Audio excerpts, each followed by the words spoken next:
গত 19শে জুলাই রাজধানীর মোহাম্মদপুরে পুলিশের গুলিতে সেখানকার এক স্থানীয় মুদি দোকানদার আবু সায়েদ মৃত্যুর ঘটনায় সাবেক প্রধানমন্ত্রী শেখ হাসিনা এবং তার মন্ত্রিপরিষদের দুজন সদস্য সহ ঊর্ধ্বতন পুলিশ কর্মকর্তা মোট 7 জনের বিরুদ্ধে একটি মামলার আবেদন হয়েছিল আজ ঢাকার সিএমএম কোর্টে। সেই মামলাটি কিন্তু নিয়মিত মামলা হিসেবে নেয়ার জন্য আদালত এরই মধ্যে মোহাম্মদপুর থানাকে নির্দেশ দিয়েছে।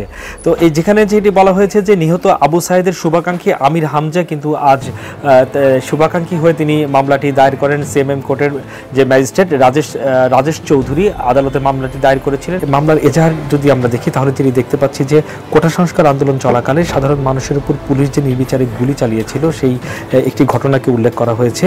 আমরা দেখতে পাচ্ছি যে এখানে একটি জায়গায় বলা হয়েছে যে 1 নম্বর যে আসামি হুকুমের আসামি হিসেবে করা হয়েছে প্রধানমন্ত্রী শেখ হাসিনাকে, তিনি আবেদনে বলা হচ্ছে যে 1 নম্বর আসামি আন্দোলন চলাকালে শক্ত হাতে দমনের নির্দেশ দিয়েছিলেন।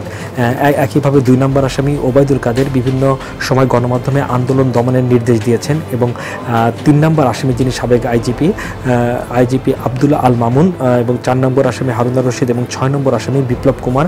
এই মামলার যে এজাহার সেখানে যেটি দেখা যাচ্ছে যে ছাত্র জনতার আন্দোলন দমাতে তাদের অধীনস্থ পুলিশ সদস্যদের নির্দেশ দিয়েছেন এবং 5 নম্বর আসামি আসাদুজ্জামান কামাল যিনি সাবেক স্বরাষ্ট্রমন্ত্রী পুলিশকে ছাত্র জনতার মিছিলে গুলি করার নির্দেশ দিয়েছেন।